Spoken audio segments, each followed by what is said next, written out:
My husband Jack revealed Andy's prenuptial agreement upon receiving his inheritance, declaring, "I don't need a life with you anymore.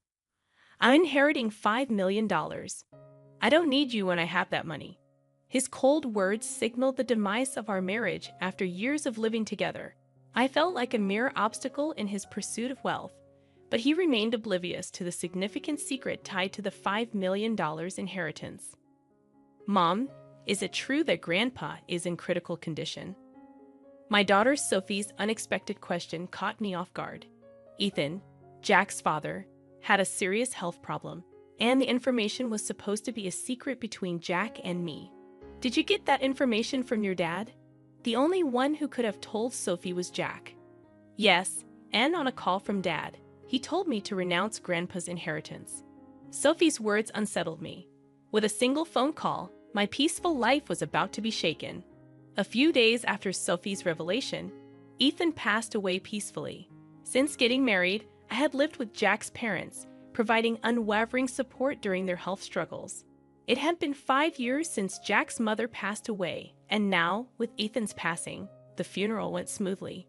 Yet just as I thought I was free from tension, Jack's behavior underwent a dramatic change. "What are you doing here? Why hasn't it been cleaned properly lately?" Jack frequently pointed out minor dust and small stains. "I'm sorry, I must have missed it. I'll clean it right now." However, the issue wasn't just about cleaning. "Why are you serving this? I wish you'd pay more attention to the taste when you cook."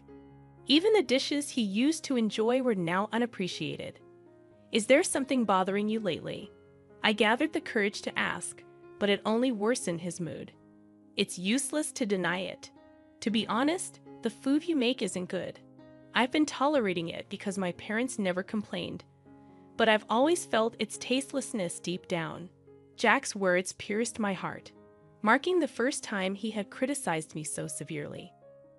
My mom always cleaned and did laundry perfectly, and at mealtimes she cooked with care without cutting corners. "You're nothing like her." I've been patient, but I can't stand it any longer.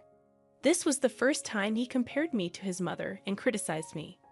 All I could do was deeply reflect on myself. "I'm truly sorry. I couldn't have imagined that he valued my cooking so little." Tears started to flow uncontrollably. "Do you think anything will change if you cry? Your tears mean nothing now. Don't show them to me." Jack abruptly stood up, leaving the house and slamming the door behind him. As he walked away, I called out, "Jack, where are you going? Come back." But it seemed he didn't hear me. My mind was in turmoil, unable to comprehend this sudden change. Until a few months ago, we were a couple sharing everything, holding hands, and navigating life's challenges together. I couldn't understand how we had become so distant. And then I remembered. The call from Sophie revolved around Ethan's inheritance. There was a hint of hesitation in Sophie's voice that night. Jack arrived home much later than usual, and I missed the chance to inquire about it. I wondered if Jack had discovered information about the inheritance and chose to keep it to himself. Attempting to approach Sophie, I questioned why they were discussing inheritance while Grandpa was still in good health.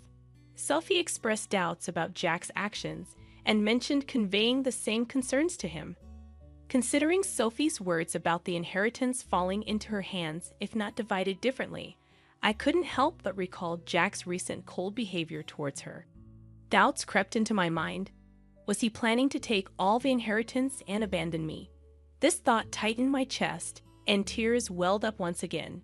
In my pain, I became acutely aware of the sounds around me. As the room fell eerily silent, the phone rang suddenly, echoing throughout. Though I didn't feel up to answering, considering the importance, I checked the caller ID. It was Jack's name, the same Jack who had left the house earlier. Answering felt tiresome, but I didn't want to face any backlash for ignoring it, so I hesitantly picked up. "What are you doing? Don't keep me waiting. I'm running out of time." His sudden, authoritative tone caught me off guard. He was indeed stubborn at times, but yelling without reason was unlike him. Shocked by his changed demeanor, I let out a slight sigh, hoping he wouldn't notice. "What's wrong? Is there a problem?" I asked. I have something to talk about. I'll be home soon. Stay home and wait for me." His voice sounded noticeably colder than before. I replied with a brief "okay" and promptly hung up. Looking at the clock, I realized more than 3 hours had passed since Jack went out. Overwhelmed with confusion and pain, I hadn't noticed the time. After a while, I heard the door open and Jack's footsteps. A sweet scent of body wash, one we didn't use at home, wafted from him. That unfamiliar smell intensified the pain in my chest. "I'll be straight. It's over. I want to end our relationship. As a token of gratitude, I'll give you $220,000. I'm genuinely tired of you not managing things at home. I want to live peacefully in my old age," he declared. Linda, who had dreamt of a peaceful old age, now faced the shattering of that dream by none other than Jack. "Why are you?" Her words trailed off as she searched for what to say. Jack looked at her with a smug smile. At that moment, a bright ringtone from Jack's cell phone filled the room, an unfamiliar tone different from his usual one. To Linda, it felt like this unusual sound hinted at communication from a specific individual. "I'm sorry, but I haven't finished my errands yet." Linda sensed a slight softness in Jack's voice, different from how he usually sounded towards her. It felt somewhat kinder and more intimate. Furthermore, the sweet scent of body wash, the unique ringtone, and the change in tone hinted at something he might be hiding. "Linda knew it," whispered quietly. After ending his call, Jack looked down at Linda with emotionless, cold eyes. "My intentions haven't changed. I want you to sign this document. I'll contact you later. Make sure to have it signed by then. I don't plan to come back to this house. Remember, this house is now yours." Without uttering another word or even looking at my face, Jack headed towards the door. What did our long marital life of 40 years mean? A few days later, I found myself at a lawyer's office gathering information about Jack's actions and Ethan's inheritance. When I explained it to our daughter Sophie, her complexion changed. It was painful to reveal our mistakes to our daughter, but out of love for me, Sophie shed tears and showed strong determination to confront Jack. She introduced me to a lawyer to support us. "Hello, I am Robinson. I will be handling your case. I will support you to the best of my ability." The woman named Robinson, sitting across from me, seemed to be in her late 40s, exuding a calm aura. Her neatly groomed hair and professional attire provided reassurance. "I'm truly sorry for approaching you suddenly. My name is Lily Johnson. I'm a bit nervous since it's our first meeting under such circumstances." "That's all right. I have already received some information from Sophie," Robinson assured me. Based on what I'd researched and the information Robinson separately gathered, we verified the facts. My husband didn't have any siblings, so if Sophie renounced the inheritance, the substantial fortune of about $5 million would all go to him. We also uncovered an important fact about his affair with a woman named Jennifer through joint investigation. "How do you intend to proceed from here?" Mrs. Robinson asked in a gentle tone and soft eyes. "Thank you from the bottom of my heart," I said, appreciating her. After exchanging fees and a brief discussion, I quietly left the office. 5 days later, I received a call from Jack proposing a meeting at a quiet cafe. I arrived a bit earlier, choosing a seat by the window to enjoy the calm outside view. When Jack and his new girlfriend Jennifer walked in, he smirked with a sense of pride. "Are you prepared for the divorce?" I was a bit surprised that this was his first statement. It seemed he's convinced he's in full control. "Is this your new associate?" I hadn't expected him to bring her to such an important discussion, and I was astonished at his decision. I wondered if he was the man I once deeply loved, or had he changed because he cheated, or was he always like this? I couldn't tell. "Are you Jack's wife, right?" "My name is Jennifer. I've recently started dating him," she said. Her sudden smile left me grappling to grasp its meaning. "I've read a lot about you from Jack. Seeing you in person, you too look a bit aged. I wonder how Jack endured all these years. I feel a little sorry for him." Indeed, Jennifer seemed to take great care of her appearance, looking much younger than her actual age in her 60s. Compared to her, I might look my age, but I couldn't accept the way she phrased it. Jennifer, it's those tendencies of yours I warned you about. But indeed, if it were me, I would cherish you more, she continued. I know, Linda. I don't want you to overthink it anymore. I just want you to file the divorce papers, Jack interjected. I was taken aback by Jack's expected attitude. Hold on, there's something I want to discuss. A hint of confusion was evident on Jack's face. What are you getting at? Is it all about your father's inheritance? Is that why, after all our years of marriage, you're deciding this? I wanted to know the truth behind all these events. I can't see how my father's inheritance and you are related. That's solely my father's. I've heard detailed stories about your father's vast inheritance from Sophie. I know how much it's worth. So what? That inheritance isn't for you to take. But I'll answer. Actually, more than the inheritance itself, the end of taking care of my parents is one of the reasons I want to part with you. Just a caregiver role. How had Jack seen me only as a caregiver and not the loving wife I used to be? I didn't even have the energy to cry. Can we speed this up, Jack? I want to start our new life. Besides, have you still not let go of Jack? Don't make me repeat myself. I'm not thinking of a new start with you now. I want you to file the divorce papers.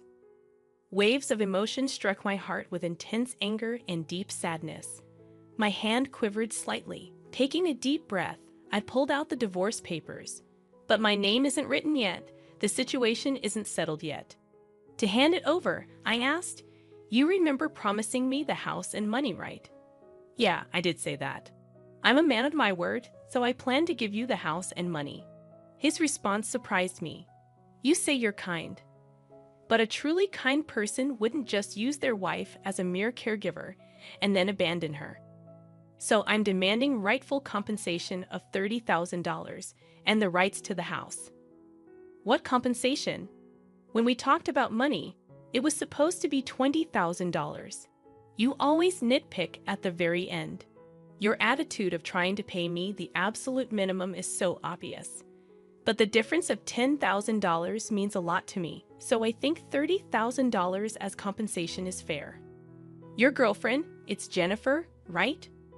I thought of claiming from her too, but in lieu of that, I want to settle for $30,000. And I intend to sign the divorce papers right here in front of you.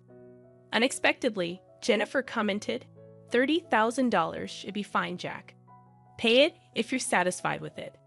With her statement, Jack finally accepted the alimony of $30,000. Now we need Jack's signature on the land title change document Mrs. Robinson prepared and the notarized alimony agreement. Jack looked surprised by my preparations, but I calmly said, "I have a life to continue to," easing his suspicions. We took out our respective seals, lined up at the designated spot, and Jack smiled as if he anticipated something. "So, Linda, will you sign the divorce papers right now?" "Understood." I agreed, saying, "Here's the divorce paper." As I carefully wrote my name and firmly stamped it, Jack couldn't hold back his laughter and burst into loud guffaws. "With this, you and I no longer have any relationship. Also, I have something to tell you. Actually, I'm set to inherit $5 million, so I didn't need someone like you anymore. Thanks for the divorce. What a foolish ex-wife you had, letting go so easily for just $30,000.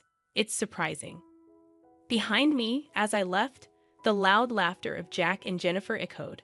I hurriedly left and headed to the city hall. My only goal now was to complete this procedure as quickly as possible and sever ties with the two of them completely. They might be laughing happily now, but I wondered how long their happiness would last. A month later, I quickly sold the house I received from Jack, prepared for a new life, and decided to live near my daughter Sophie, who planned to start her life near her husband's parents' home. Since Jack's mother lived nearby, I thought there would inevitably be moments I'd feel cautious. Contrary to my concerns, Sophie's husband warmly welcomed me and was always considerate, which I found very reassuring. My daughter Sophie seemed angry at Jack's actions at first, But when I told her a certain fact, her expression changed completely, and she smiled brightly. I had a hunch that Jack would soon realize my plan. As proof, I deliberately didn't change my mobile number. The day that intuition became a reality came sooner than I thought. From the afternoon, my mobile rang repeatedly, and sure enough, it was Jack. He called many times, but at first, I purposely didn't answer. After receiving repeated calls, I finally picked up. "Hello, why are you doing this?" I couldn't hide my surprise. "What's the matter?" You called out of the blue, raising your voice. "What's the problem?" "Where are you right now?" I thought he might have visited the house we used to live in. But in reality, that house had already been sold, and a new tenant might have moved in, or it could have become an empty lot. Considering this fact, the image of Jack's panicked demeanor surfaced in my mind, and I felt a little sorry for him. "Since we've decided to divorce, there's no need for you to be involved anymore." "Where did Sophie go?" "I can't find her." It seems he went to Sophie's previous house. Of course, she wasn't there. I managed all the information and procedures related to Sophie's husband's family home, so Jack had no way of knowing. He seems to have hit a dead end and contacted me. Yes, actually, Sophie has moved to a new place. Why didn't you tell me something so important? Moreover, did you know about that too? It seems my husband finally realized the truth. By that, are you referring to the significant hidden debt that Ethan had? Actually, when I investigated Ethan's inheritance in detail, I was shocked by the amount of the inheritance. But at the same time, I found out about a considerable hidden debt. Probably, while he was alive, he estimated he could repay the debt with about $5 million and hid that fact from us. However, he passed away midway through repayment, and the hidden debt was left neglected.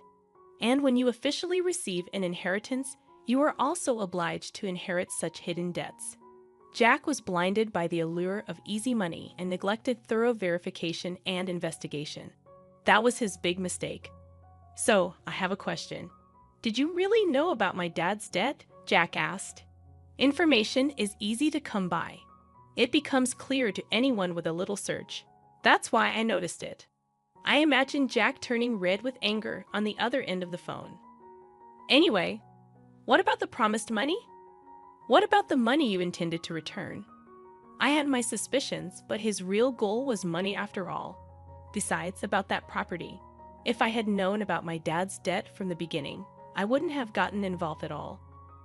I understand how you feel. I thought it deep down, but I chose not to say it. But think about it, putting aside the money issue for a moment. You got to marry a very attractive woman, right? Isn't that pretty lucky? Of course, I don't know if Jennifer chose Jack because of his assets, or if it was truly love. As soon as Jennifer found out about my debt, she left me. I thought she would. It's exactly as I expected, Linda. Think about it. How about starting over with me? I feel deceived by Jennifer. I just realized now you're the person I really need. The tone of Jack's voice suddenly dropped and became emotional. I wondered if he had forgotten everything he did to me. I'm cornered. Every day, I'm being rushed by collectors, and the debt I can't repay is piling up. I'm at my limit. I really feel my life is in danger. Help me, please. Even after hearing his desperate plea, I calmly thought, if I were in this situation, would Jack help me? I carefully chose my words and took a deep breath before answering. Right now, I'm living peacefully and am truly satisfied. And in the days to come, I want to live in peace. You might have forgotten, but remember what was said at my response. Jack was momentarily lost for words on the other end of the phone. You mean back then? Yes, exactly, Jack. I'm really grateful that we were able to get divorced. Thank you for giving me a chance to choose a new path. I felt the tremor in Jack's voice and his tears, but for my future, I made up my mind and quietly ended the call. This marked the complete end of our relationship. I don't know how Jack's life is now or how he's repaying his debt, but I hope he's making an effort somewhere. Linda, how about taking a walk outside while looking at the beautiful scenery? Currently, I'm enjoying my days with a wonderful person I met through a hobby in Chicago. He's very warm and always with me, Spending time with him brings me unparalleled happiness.